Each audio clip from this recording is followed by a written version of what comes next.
I, a teen male, have been raised by my dad, and about 6 months ago, he passed away in an accident.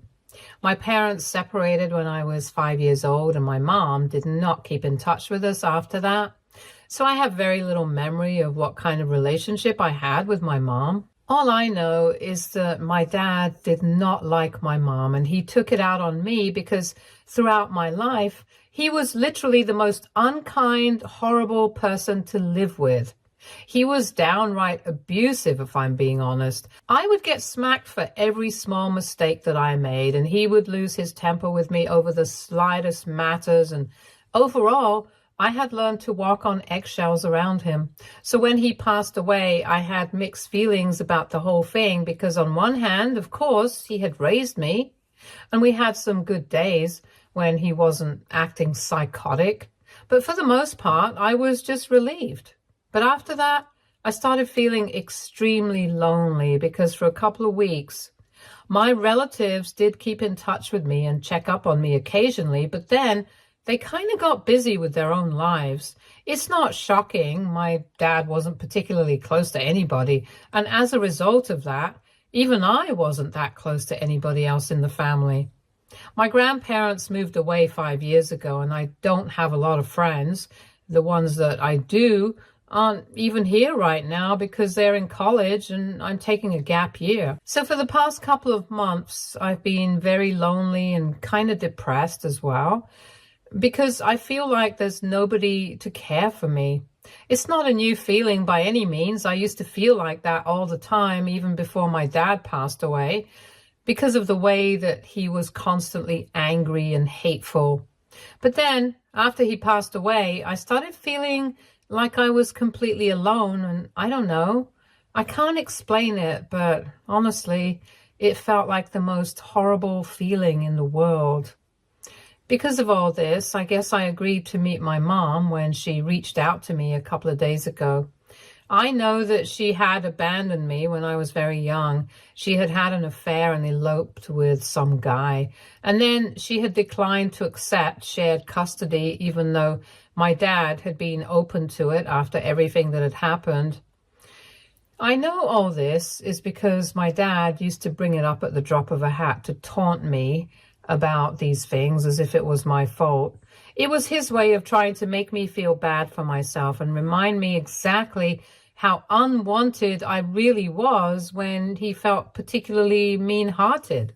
I've never said it out loud because I don't want to make it seem like I am defending my dad, but honestly, I used to think that a huge part of the reason my dad turned out to be such a horrible person was because of what my mom had done. I'm not implying that being cheated on and left behind gave him the license to behave the way that he did, but I'm just saying it's actually at least an explanation for his awful behavior. I had no idea why my mom left me, though, since I didn't have any contact with her side of the family after she cut ties with us. So more than anything else, I just needed answers. And I agreed to meet her a couple of days ago when she reached out to me through an email. She said, "I'm really sorry for your loss. I know it can't have been easy spending your life with your dad. And I know that you're probably very upset with me because I haven't been there for you. But I hope that you give me a chance to explain myself and meet me at least once. You might find this message very upsetting because you probably don't even want to think about me because of everything that I have done, and I don't blame you for that. But just let me explain myself at least one time. Love, your mother." I didn't really want to speak to anybody from the family about it. So I decided to consult a couple of my friends, and they told me to go for it because if I didn't, I would probably keep thinking about it. So just so that I don't end up regretting passing up this opportunity in the future, I decided to write back and told her I was ready to meet her. And within a few days, she showed up at my house. It was very awkward at first since I hadn't seen this woman for almost 13 years. And I felt like I had to be a little more formal. But within a couple of minutes of making small talk, she started hugging me and crying and told me that she had thought about this meeting every single day ever since she left, and she had never stopped regretting her decision of letting me go. I don't know how to feel. I had no idea what she was talking about, so I decided to just cut to the chase instead of indulging in the whole act. And I just asked her why she had left me in the first place. And then, slowly, she started telling me everything. And basically, my father had filed for a divorce when he had found out that my mother had been having an affair. And apparently, I wasn't even his biological child. After explaining that whole thing to me, she showed me a picture of my biological father, and it just so happens to be my dad's paternal cousin. Basically, she got married to my dad just because she was pregnant with me, and there was a lot of pressure on both of them from their respective families to get married because of the pregnancy. They gave in to the pressure, and after dating for just 1 year, they got married when my mom was 12 weeks along. Unfortunately, both of them were really young. They didn't know what they wanted from their lives. And on top of that, my dad was still struggling to find his footing in the work arena. My mom had to quit her job to look after me at home, so none of them were happy about how things turned out. On top of that, my dad apparently already had a temper problem, and that used to flare up quite frequently after they got married and had me. And because of the constant fights and silent treatment, my mom ended up starting an affair with his cousin. That was a huge sore spot for him because, as it is, my dad used to compete with his cousin in pretty much everything, and I know for a fact that he was very bitter about him for some reason, although I didn't know what that reason was until recently. I knew that my grandfather was very close to his brother, but for some reason, I never got to see them after my parents' divorce, and neither did I get to see my uncle. It's just that I was too young to connect the dots, and very honestly, it hadn't even occurred to me in all these years that I might not have been my father's biological son. Of course, I did think that my mom might have had an affair with my dad's cousin, and that's why he cut my uncle and that part of the family out of our lives completely. But not even for a second did I think that I was not my father's biological son, because it was simply absurd. So finding out about that from my mom was a shock in itself. And then she even went on to tell me that when my dad found out about the divorce, he basically just used me as a weapon. Apparently, she had been forced to abandon me against her will because my dad and my grandparents, along with their lawyers, painted her out to be some immoral villain with a terrible influence on my life. When they found out about the affair, they went all out and somehow proved her to be mentally unstable and alcoholic, and even claimed that she had minor addictions and was an overspender. They made her out to be an incompetent mother, and although she tried her best with her minimal resources, she couldn't fight against my dad and his sharks. By the time they got divorced, my dad was doing pretty well, and his career and my grandparents have always been well off. So it's not a surprise that they were able to fight their case so well back then. Long story short, my dad built such a strong case against her in family court that she not only lost custody of me, but she didn't even get supervised visitations, and she was advised to stay away from me until she got better. So even when I got a little older, she thought about contacting me but decided against it because she knew that my dad wouldn't like it and she didn't want to get into legal trouble with him. She told me that over the years she has tried to contest his arrangement several times but has always fallen short, either because of her legal counsel or because of money, and because, of course, lawyers are pretty expensive, and good lawyers on top of that are even more expensive, and I'm like my dad. My mom wasn't exactly some rich exec. She's a store manager and can't afford to throw away money like he can. So that's why, after her last failed attempt to contest the arrangements, almost 4 years ago, she decided to wait it out until I was 18 And she told me that it was the hardest thing that she had done. And now it's up to me whether I want to accept her as my parent or not. He was a huge shock to me, so I asked for some time to process things, and she left and told me that she would wait.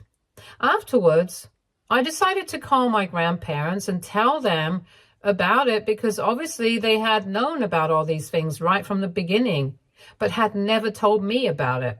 They had always painted my mom to be some kind of villain, and my dad, in spite of having his anger issues, was still a good guy deep down. And after the divorce, that's how I had believed things to be. 5 years ago, my grandparents decided to move away to help my grandma's family with the farm, and since then, they've been staying there, so I haven't had a lot of contact with them. I did see them at the funeral recently, but then they flew back home the next day, and I found it a bit weird because even though we haven't been very close recently, I used to spend a lot of time with them when I was little. So I figured that at least now they would try to be there for me or something. So I was kind of upset with them. Finding out about these things from my mom made me even more upset. And when they answered my call, I confronted them pretty rudely, and they were kind of taken aback. I told them about my mom's visit and told them everything that she had said and demanded an explanation from them. And to my surprise, they did not even deny anything. They couldn't deny the whole thing about my dad not being my biological father anyway, because my mom had the results of a paternity test conducted several years ago as proof. But even the rest of it, the fact that my dad and his dangerous team of lawyers had prevented my mom from even contacting me out of fear and had made sure that she stayed away from me, they accepted that as well. They were not apologetic about it in the slightest. They just told me that my dad did whatever he thought was appropriate to protect me. And it was silly of me to expect them to be sorry about it or act like they did something wrong. Both of them tried to justify my dad's actions really hard and told me that at the end of the day, my father had given me a good life and made sure that I had everything that I would ever need. Something that my mom wouldn't have been able to do on her own. So I should be grateful to my father instead of questioning his motives and intentions, because ultimately he always had my best interests at heart. And that's why he made sure that my mom stayed away. And apparently it's insulting to his memory for me to even imply that he was trying to hurt me in any way, keeping my mother away from me. They also told me that she was a cheater, so it's kind of ridiculous of me to trust her about my dad being a bad guy right from the beginning. Apparently his anger issues only got worse after she cheated on him and left him, and since then he became a different guy and they blamed her for it. But the bottom line is, if I decide to forgive my mother, I'll be insulting my father in a way that cannot be taken back. So they told me that if I ended up accepting my mother back into my life, they'd be cutting me out of the family, just like my grandpa cut his brother and even my dad's cousin off for the affair.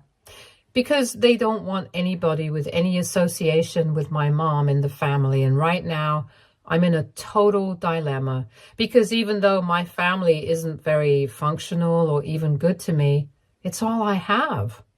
Besides, they're not completely wrong about my dad developing his anger issues only after my mom left, because before the divorce, I do remember a lot of fights.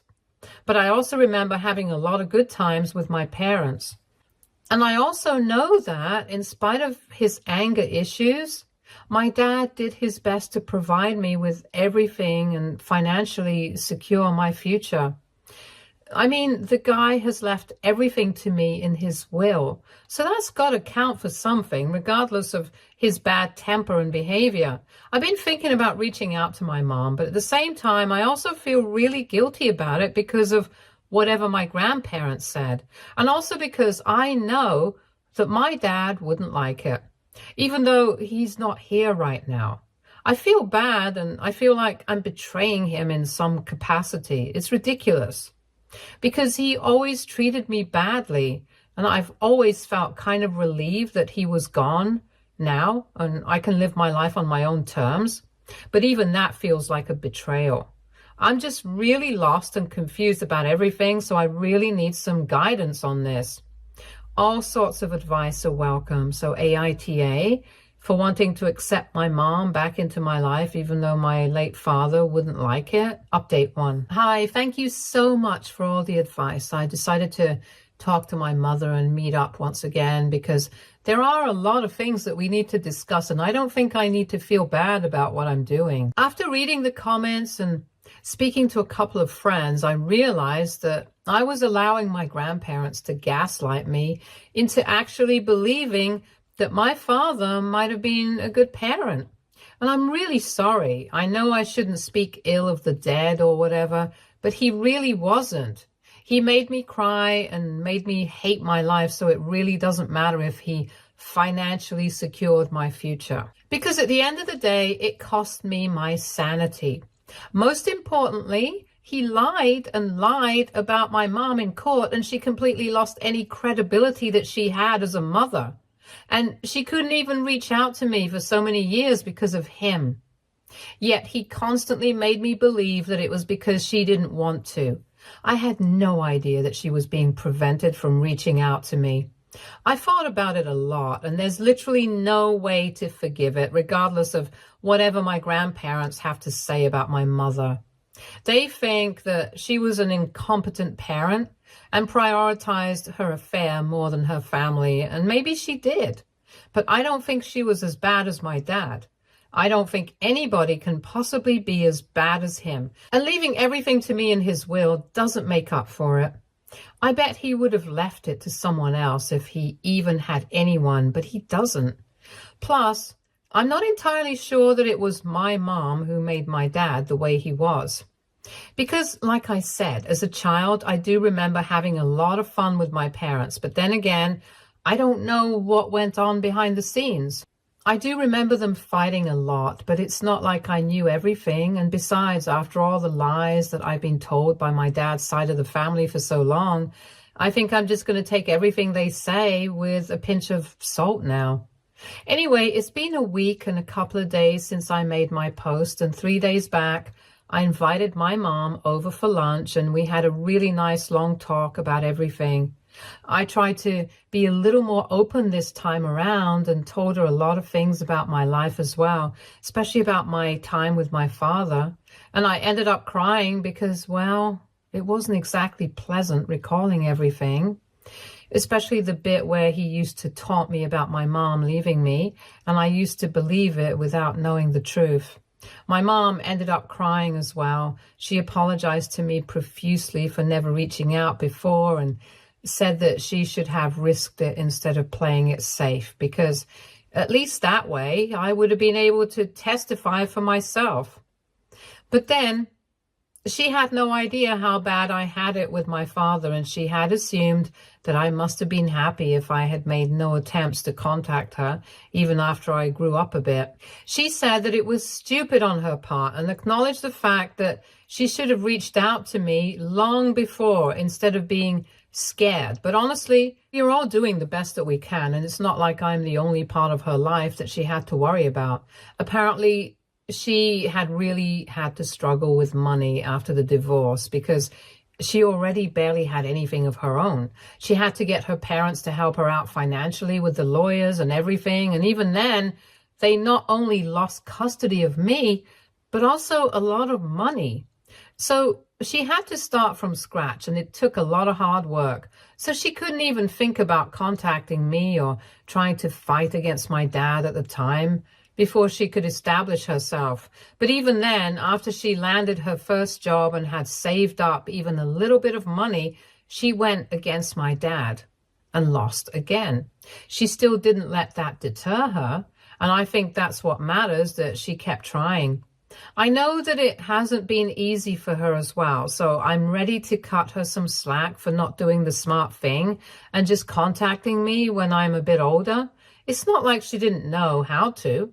She had to wait for me to create social media accounts at some point, and then when I did, she would stalk me for almost every day just to see my face in my profile pictures, even though my accounts were private.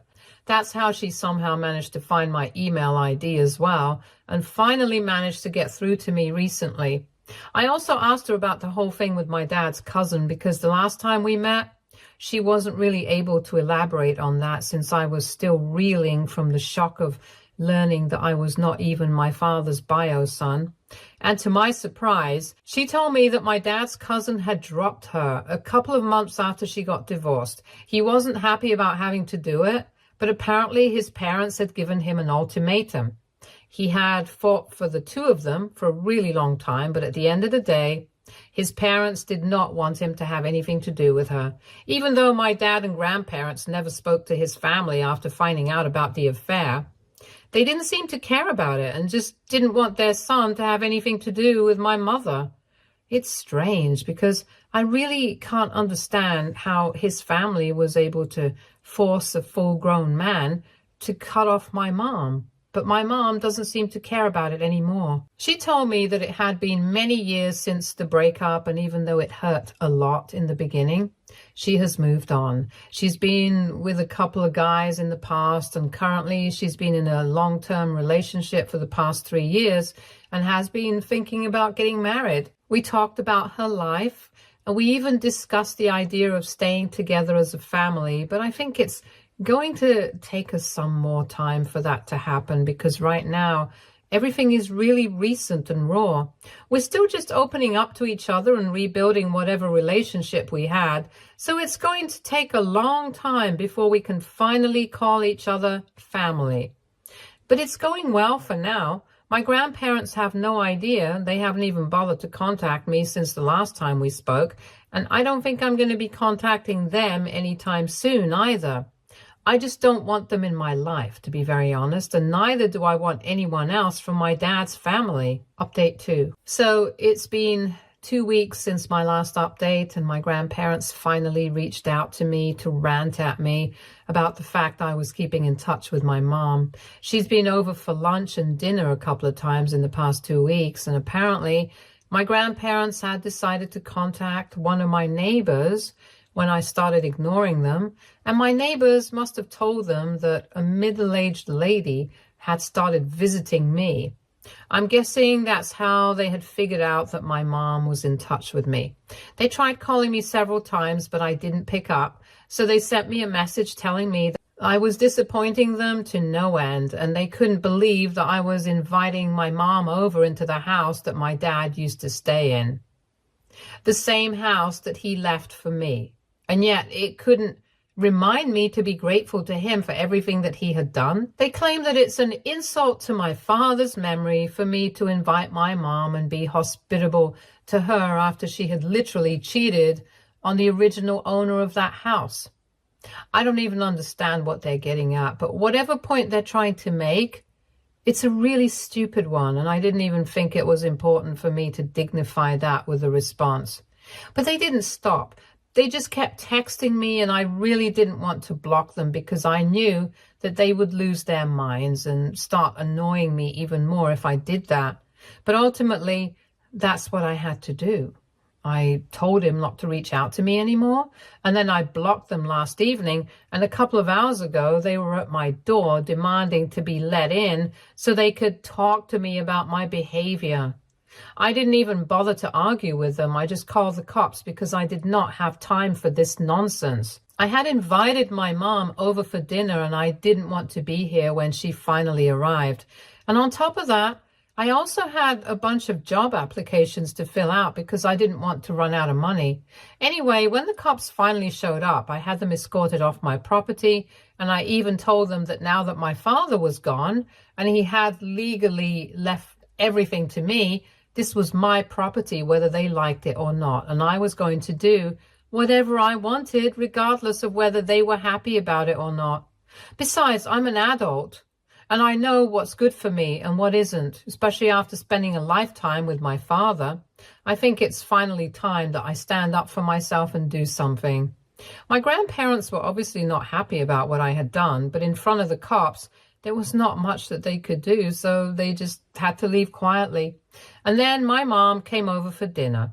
We had an excellent time.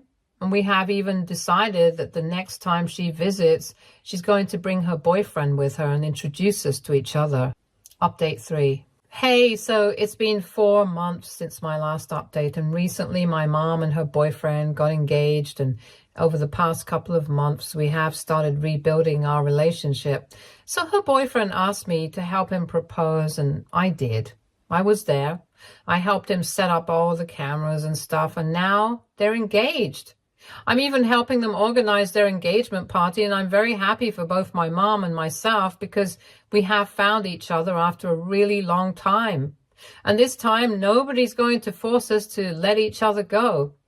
Things have also been good for me on the work front because I applied to the company where my dad used to work, and coincidentally, I got a paid internship there since a lot of people knew my dad and wanted to give me a chance. So I guess I have to thank him for this favor, but really, I think it's the least he could have done for me. Especially now that my grandparents are contesting the will, because I don't think they liked the fact that I had called the cops on them the last time that they showed up. This happened a couple of weeks ago, but I don't think I have anything to worry about. It took me a while, but I did manage to get in touch with my dad's lawyers, and when I explained the entire situation to them, they told me that they would take care of it. Knowing what they did with my mom, I don't think I have anything to worry about. I was a bit skeptical about them at first, but my mom told me that they were just doing the job, and in all likelihood, they probably believed whatever my dad used to tell them about her, so it's really not their fault. At the end of the day, they're really good at what they do, so why not? Anyway, they've told me that they have it covered, and given their past, I don't doubt them. For now, I'm just focusing on spending time with my mom and repairing our relationship, and of course, in a couple of weeks, she'll see my efforts at the engagement party, and I'm really excited about that. Stay tuned for more stories from our girl relationships.